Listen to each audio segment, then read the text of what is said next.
हमारे YouTube channel विजय academy में स्वागत है। तो जैसा कि हम पीछे पार्ट 2 में आपको पढ़ा चुके हैं, प्रश्नावली जो हमारी थी वास्तविक संख्याएं, प्रश्नावली फर्स्ट ए, ठीक है, उसके हमने 4 सवाल लगवा दिए थे। तो आज हम आपको उसके आगे के सवालों के बारे में हम चर्चा करेंगे, बताएंगे, आपको पढ़ाएंगे, ठीक है। तो आप बड़े अच्छे मन से पढ़िए। और एक बात, जैसे जो भी हमारी वीडियो आती हैं आप उनको पूरा देखें। जब तक पूरा नहीं देखेंगे तब तक हमें कोई चीज़ समझ में नहीं आएगी, ठीक है। मेरी आशा है कि आप वीडियो को पूरा देखेंगे। तो हम चलते हैं अपने अभ्यास की तरफ, ठीक है। जो हमने पहले बताए थे, जो भी सवाल हमने क्या बताया था, यूक्लिड विभाजन विधि बताई थी, कैसे हम सवाल लगाते हैं, ठीक है। उसी प्रकार जो उसके जो नेक्स्ट सवाल हैं हम उनको हल करेंगे। तो चलते हैं सवाल नंबर 5। कौन सी प्रश्नावली हमारी थी? प्रश्नावली फर्स्ट ए।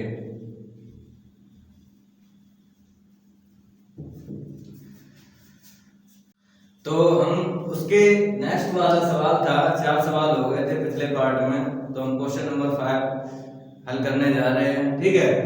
तो क्वेश्चन नंबर 5 है, यूक्लिड विभाजन एल्गोरिथम के प्रयोग से 657 और 963 का एचसीएफ ज्ञात कीजिए, ठीक है।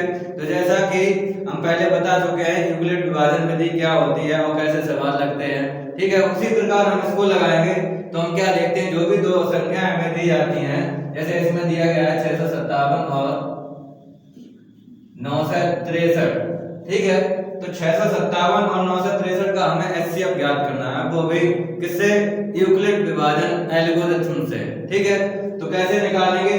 हमें दो संख्याओं में हमें पता करना है कि कौन सी संख्या छोटी है, कौन सी संख्या बड़ी है, ठीक है। तो हमें पता है कि 657 हमारे 963 से छोटे हैं, तो छोटी संख्या का क्या करते हैं, बड़ी संख्या में हम डिवाइड करते हैं, ठीक है। तो हम कर सकते हैं कि 657 का हम भाग करेंगे 963 में, तो कितने बार जाएगा लगभग बच्चों? एक बार। कितने बार जाएगा? एक बार। तो क्या तो 657 हो जाएगा। अब यहाँ से 3 से 7 नहीं जाएगा, तो यहाँ से लेंगे, यहाँ से 13 से 7 जाएगा, कितना बचेगा? 6। यहाँ बचेगा 5 0, 9 में से 6 गया 3, ठीक है। तो 657 का अब क्या करेंगे, हम क्या करते हैं, जो भी हमारा शेषफल बचता है उसे हम क्या बनाते हैं? भाजक। पुनः भाजक बनाते हैं, जो पहले भाजक था उसे बनाते हैं भाजक, भाज्य। क्या बनाते हैं? भाज्य 657, ठीक है। अब कितने बार जाएगा? लगभग 2 बार। कितने बार जाएगा? लगभग 2 बार हम भाग करेंगे, तो 6 दूनी 12 और 3 दूनी 6, कितना बचेगा? 5 4 45, ठीक है। तो फिर पुनः हम क्या करेंगे, 45 को क्या करेंगे? भाजक बनाएंगे, और जो 306 है उसे हम क्या बनाएंगे? भाज्य 306। फिर भाग करो 45 का, हम देंगे 306 में भाग, लगभग कितने बार जाएगा? 9 बार देंगे, तो 9 से 36 ज्यादा हो जाएगा। 8 बार देंगे, 8 से 32 ज्यादा हो जाएगा। 7 बार देंगे, 7 से 28, और 7 गुना 35, 8 5 13, तब भी ज्यादा हो जाएगा। तो लगभग 6 बार, 6 चौको 24, कितने बार जाएगा? लगभग 6 बार। 6 5 30 हासिल 3, और 6 चौको 24, 3 27, ठीक है। तो कितना बचेगा? 6। यहाँ से लिया हासिल, 10 से 7 गया 3, तो हम क्या करेंगे?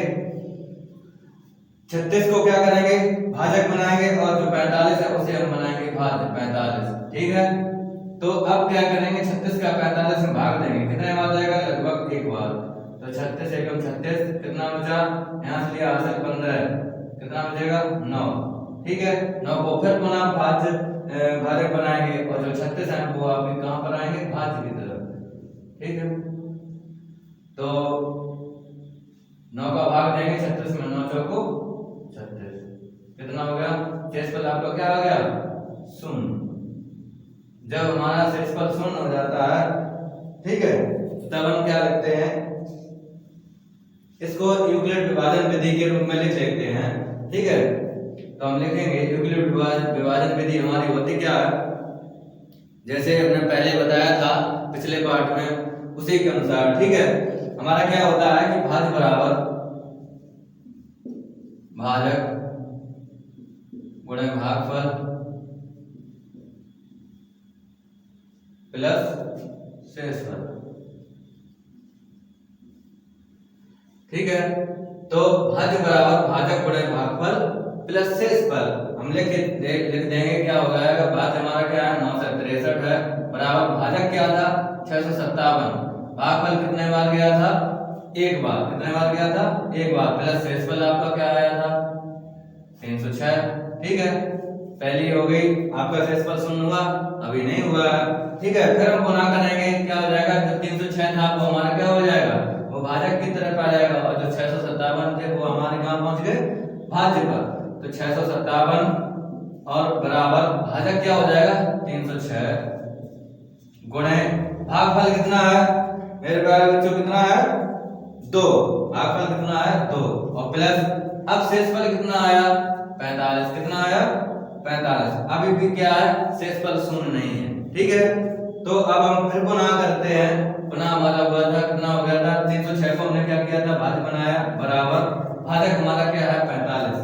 कितना है 45 गुणे भागफल कितना आया था 6। कितना आया था 6, प्लस शेषफल कितना आया था 45 के जब 306 में भाग दिया तो शेषफल कितना आया था 36। ठीक, अभी भी क्या है, शेषफल शून्य नहीं है। ठीक है, अब हम फिर पुनः करते हैं, उस शेषफल को क्या किया हमने, भाजक बनाया, और जो हमारे पहले भाजक था उसे हमने क्या कर दिया, भाज्य बना दिया। तो 45 यहाँ पर आ जाएगा, भाजक की जगह पे आ जाएगा 36 इंटू क्या हो जाएगा, कितने बार गया था, भागफल हमारा कितना निकला 1, प्लस शेषफल कितना निकला था 9। ठीक है, तो अभी भी हमारा शेषफल शून्य नहीं हुआ है। ठीक है, फिर हम पुनः करेंगे, जो भी हमारा शेषफल कितना वो हो जाएगा भाजक, जो पहले हमारा भाजक था वो आपका क्या हो जाएगा भाज्य। तो 36 यहाँ पर आ जाएंगे, बराबर जो हमारा शेषफल था वो हमारा भाजक बन जाएगा 9 गुणे कितने बार गया था, भागफल कितना आया था 4।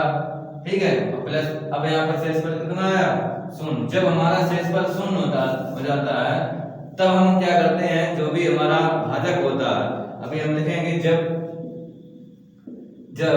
शेषफल 0 हो, जब शेषफल 0 हो तब क्या हो जाएगा, तब हमारा HCF, तब HCF क्या हो जाता है, जो भी हमारा भाजक होता है अंत में, ठीक है, वही हमारा HCF हो जाता है। तो ये आपका HCF निकल गया। ठीक है, तो इसी प्रकार जो भी ऐसे सवाल होंगे उन्हें हम हल कर सकते हैं बड़ी ही आसानी से। ठीक है, सबसे पहले क्या करना है, जो भी हमें सवाल दिया जाए उसका छोटी संख्या, दो संख्याएं होंगी तो दो संख्याओं में एक तो छोटी होगी एक बड़ी होगी, तो छोटी संख्या का बड़ी संख्या में भाग करते हैं जब शेषफल 0 आ जाता है। ठीक है, फिर हम उसको क्या लिखेंगे, यूक्लिड विभाजन एल्गोरिथम के उपयोग से हम क्या निकाल लेंगे, HCF निकाल लेंगे। ठीक है, इसी प्रकार नेक्स्ट सवाल है 6वां क्वेश्चन।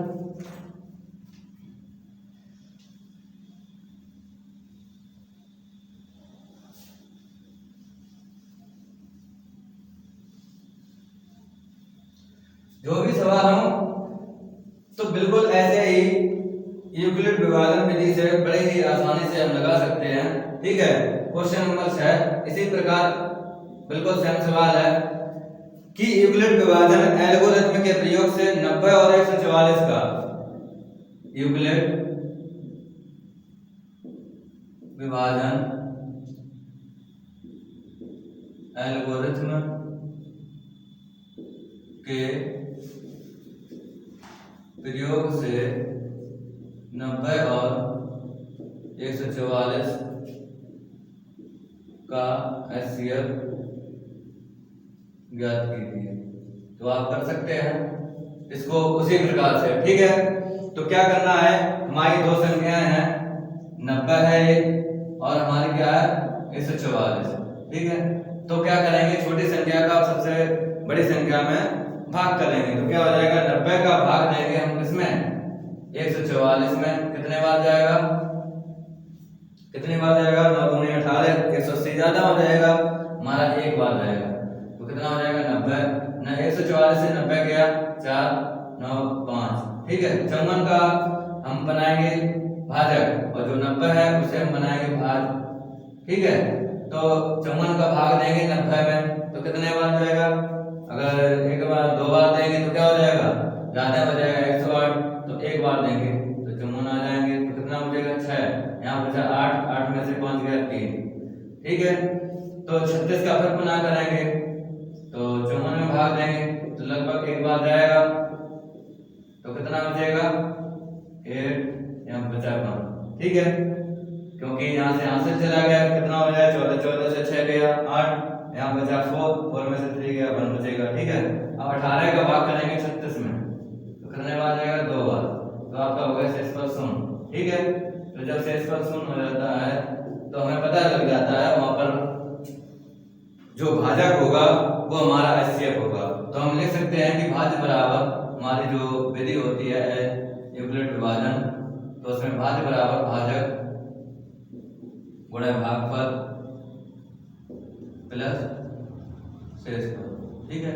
इसमें आप लिख लीजिए क्या भाज्य हमारा क्या है 144 है बराबर भाजक कितना है 9 गुणा भागफल कितना है 1 कितने बार गया था एक बार प्लस शेषफल कितना निकला था 54 ठीक है। इसमें लिख लेंगे और फिर हम गुणा करेंगे वही प्रक्रिया आपकी जो हमारा भाजक होगा वो आपका भाज्य हो जाएगा तो 90 यहाँ पे आ जाएगा, जो आपका शेषफल होगा वो भाजक बन जाएगा 54 यहाँ पे आ जाएगा। इनटू में कितने बार गया था एक बार गया था प्लस शेषफल कितना आया था 36 आया था ठीक है। अभी भी शेषफल 0 नहीं वही प्रक्रिया आपकी यहाँ पर आ जाएगी 54 यहाँ पे आ जाएंगे बराबर भाजक की जगह पे 36 हो जाएगा इनटू में कितने बार गया था एक बार कितने बार गया एक बार गया और प्लस शेषफल कितना आया 18 कितना आया बच्चों 18 अभी भी शेषफल 0 नहीं हुआ ठीक है। तो फिर 36 यहाँ पे भाज्य की तरफ भाजक हमारा क्या हो जाएगा 18 हो जाएगा इनटू में भागफल कितना है 36 का 18 का भाग देंगे 36 में कितने बार गया 2 बार प्लस शेषफल कितना आ जाएगा 0। जब हमारा शेषफल 0 हो जाता है हम लिखेंगे कि जब शेषफल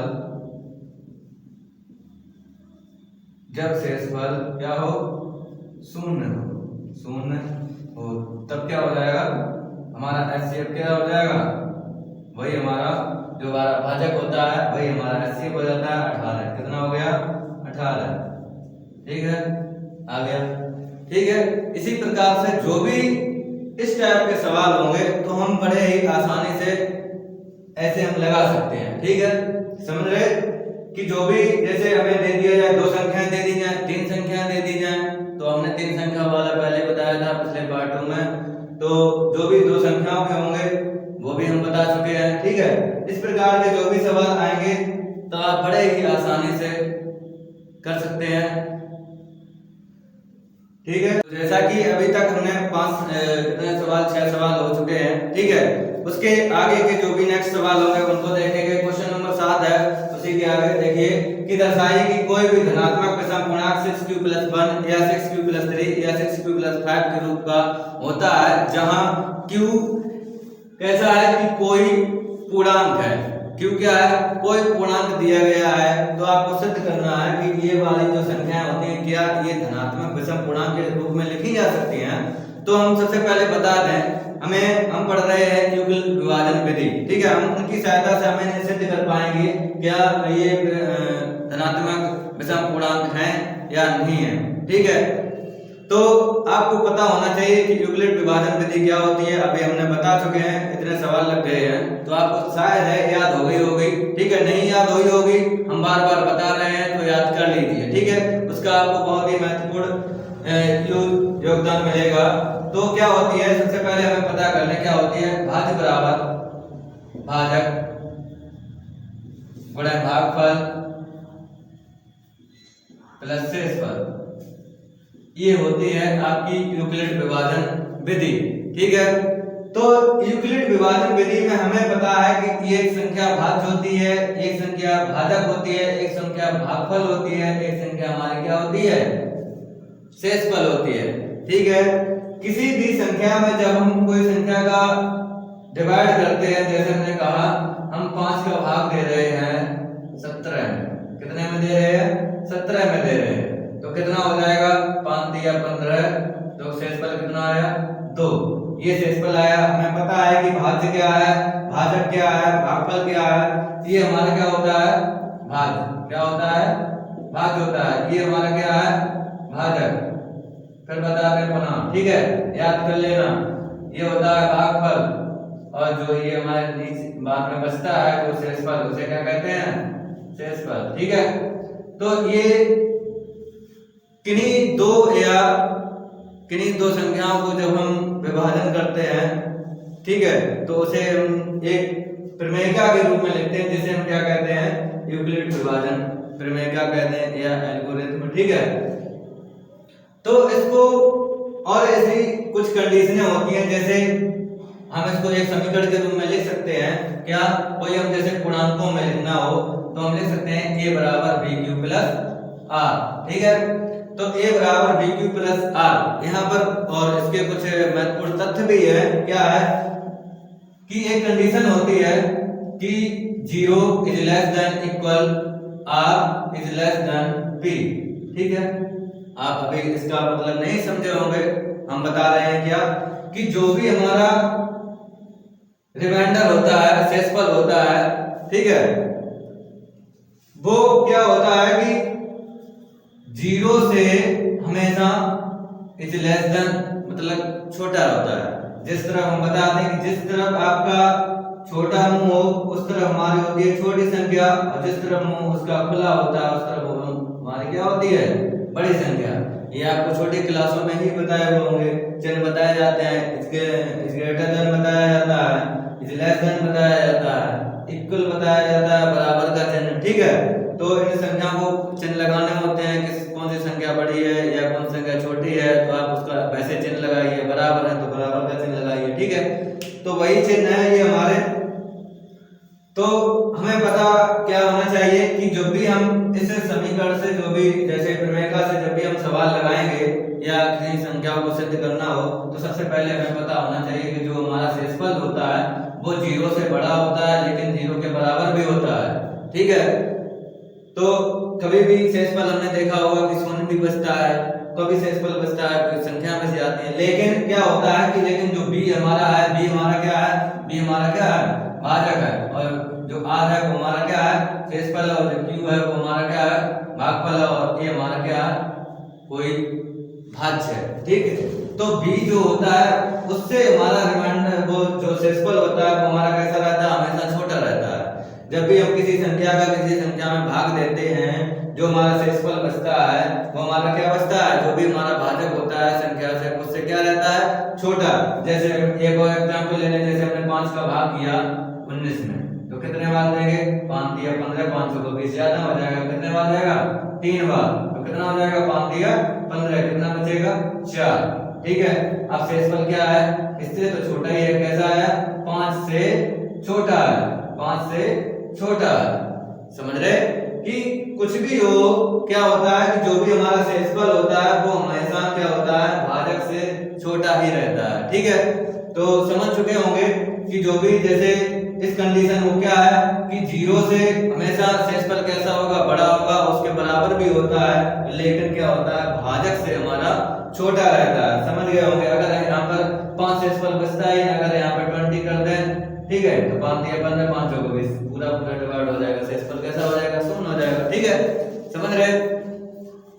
तो ये दो कंडीशनें हैं, ये एक हमारी प्रमेयिका है और उसकी जो कंडीशन है, इसी से हम सिद्ध कर पाएंगे कि ये हमारे जो संख्याएं दी गई हैं, जो भी हमें मान दिए गए हैं, धनात्मक विषम पूर्णांक है, ठीक है मेरे प्यारे बच्चों। तो आज हम बताने वाले हैं, इसको सिद्ध करेंगे कि क्या ये धनात्मक विषम पूर्णांक हैं या नहीं है, ठीक है। चलिए देखते हैं। इसे नोट करना हो तो नोट कर लीजिए।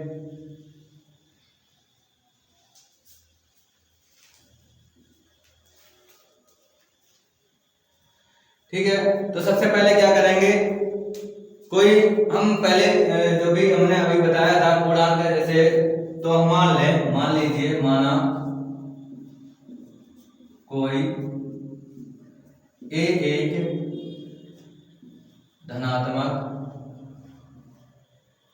धनात्मक पूर्णांक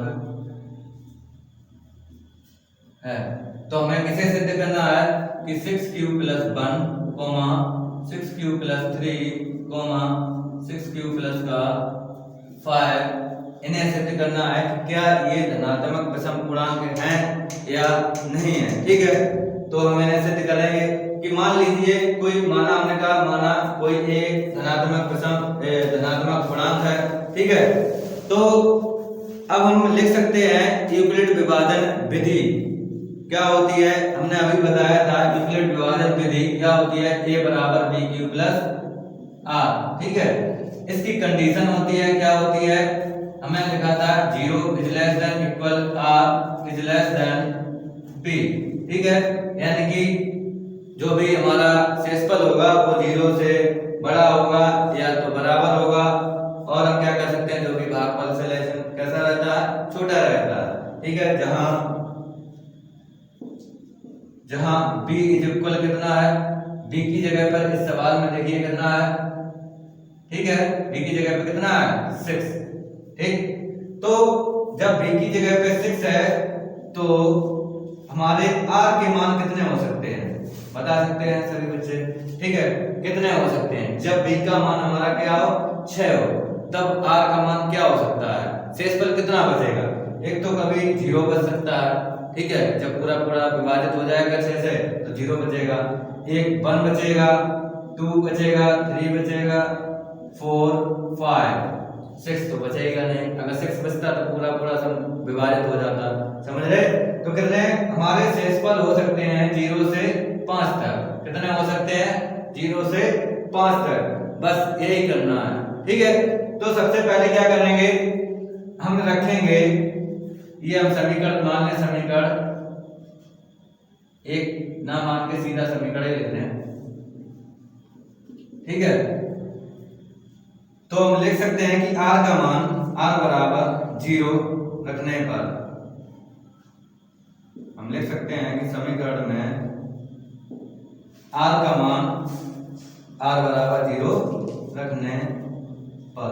ठीक है, r बराबर क्या रखेंगे, सबसे पहले 0 रखेंगे तो क्या हो जाएगा, r का मान रखेंगे b का मान रखेंगे तो क्या हो जाएगा, a बराबर हमें दिया गया 6q प्लस 0।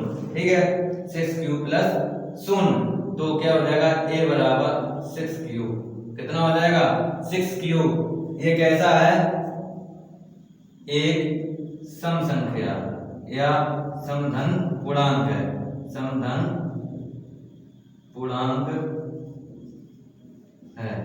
क्यों है बच्चों, ये हम बताते हैं कि जब भी हम q का मान, अगर q का मान मतलब जो भी संख्या रखेंगे, कुछ भी रखेंगे q की जगह पे, जैसे हम रख के देख सकते हैं कि अगर हमें 6q दिया गया है, 6q बराबर अगर हम कोई भी समधन पूर्णांक रख दें, कोई भी, जैसे हमने कहा कि 6 बराबर, जैसे q का मान हमने दिया 1, क्या का मान हमने दिया 1, तो हमारा कितना आएगा 6। तो ये हमारी कैसी संख्या है, सम, तो ये 2 से विभाजित है। ठीक है, तो हम क्या कह सकते हैं, ये सम संख्या है।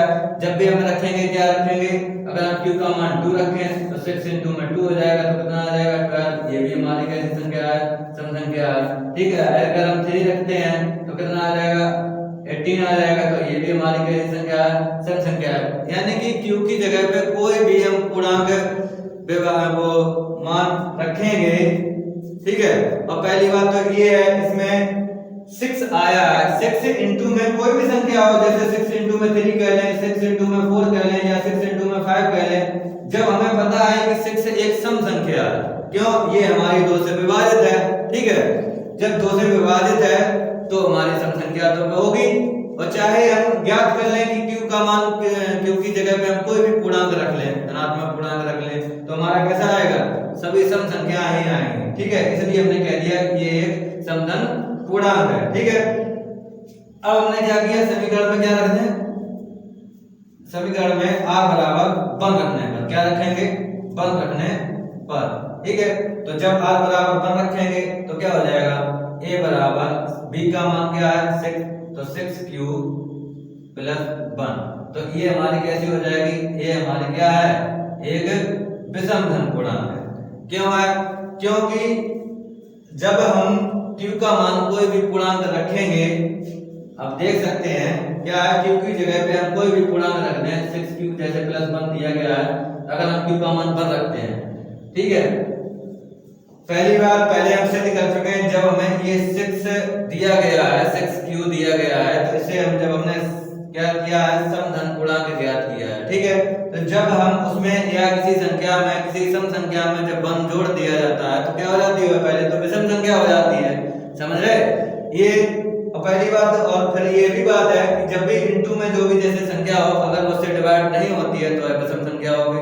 जैसे इसमें कहा गया है 6 सम संख्या है, जब ये सम संख्या से डिवाइड नहीं होगी तो क्या होगी, विषम संख्या। अब चाहे हम ऐसे मान रख के देख ले, अगर हम q का मान 1 रखते हैं तो 6 गुणे 1 यानी 6 + 1 बराबर कितना हो जाएगा, 7। अगर 6 की जगह पे 2 रखते हैं तो 12 हो जाएगा, 12 में 13, ये भी विषम आया। 6 की जगह पे 3 रखते हैं और प्लस का 1 करेंगे तो 6 3 18 19, ये भी हमारा क्या है, विषम संख्या, ठीक है। तो ऐसे हम बता सकते हैं कि क्या है कि जो भी हमारे 6q + 1 है, ये कैसी है, विषम धन पूर्णांक है। कैसी है, विषम धन पूर्णांक है, ठीक है। कैसी है, विषम धन पूर्णांक है। तो ऐसे ही हम क्या कर रहेंगे, जो भी हमारे जो शेषफल दिए गए हैं उसके जैसे 1 दिया गया है, 2 दिया गया, 3 4 5 दिया गया है, तो हम क्या करेंगे, समीकरण में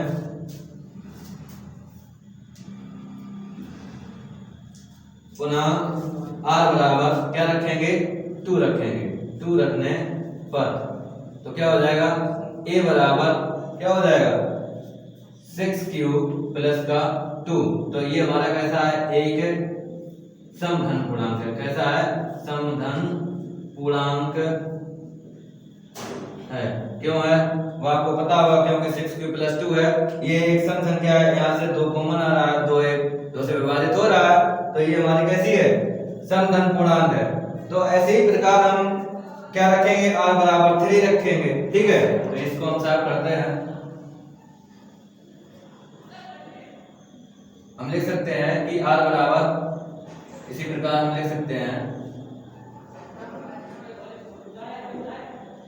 r बराबर कितना, 3 रखने पर, ठीक है। r बराबर जब हम 3 रखेंगे तो क्या हो जाएगा, a बराबर क्या हो जाएगा, 6q + 3। अब ये हमारा कैसी है, विषम धन पूर्णांक है, क्योंकि ये किसी से डिवाइड नहीं होगा, कोई विषम संख्या से, तो हमारा क्या हो जाएगा, एक विषम धन पूर्णांक है, ठीक है। अब हम क्या रखेंगे, r बराबर 4 रखने पर, जब हम 4 रखेंगे तो क्या हो जाएगा, a 6q + 4। तो ये क्या हो जाएगा, इसमें से अगर 2 कॉमन आ जाएगा, ठीक है। जब 2 कॉमन आ जाएगा, 2 हमारी सम संख्या है, ये 2 से विभाजित है, तो ये हमारी क्या हो जाएगी, एक समधन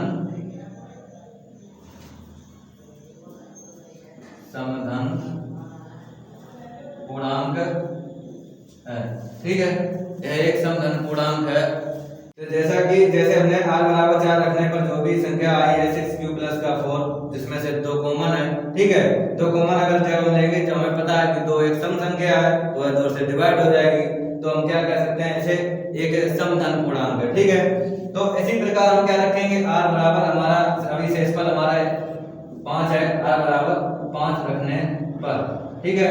जब हम 5 रखेंगे तो a बराबर क्या हो जाएगा, 6q + 5, क्या हो जाएगा, 6q + 5। तो ये हमारी क्या हो जाएगी, एक विषम धन पूर्णांक, क्या हो जाएगी, एक विषम धन पूर्णांक है, ठीक है। तो हमें कुछ जो भी हमारे जो भी जैसे शेषफल के मान रखने पर जो भी हमें संख्या प्राप्त हुई है, ठीक है, उसमें से कुछ संख्याएं हमारी सम भी हैं, कुछ संख्याएं विषम भी हैं, ठीक है। तो हम इनको लिख सकते हैं, यदि जैसे कोई भी संख्याएं आई हैं जो भी हमारी, जैसे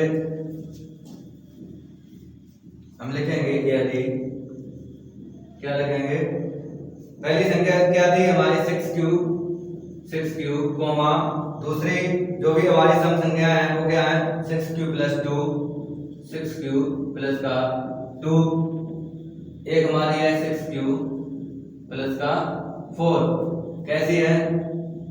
एक समधन पूर्णांक क्या है? समधन पूर्णांक है। चलो ठीक है, जो भी जैसे हमारे शेषफल के जो भी मान थे 0, 1, 2, 3, 4, 5, तो उन्हें रख करके हमने निकाला है। इसमें से कुछ संख्याएं हमारी समधन पूर्णांक भी निकली हैं, कुछ संख्याएं हमारी विषमधन पूर्णांक भी निकली हैं। ठीक है, तो हम लिख दें यदि a बराबर 6q या 6q प्लस 2 या 6q प्लस का 4 कैसे हो? समधन पूर्णांक हैं, अतः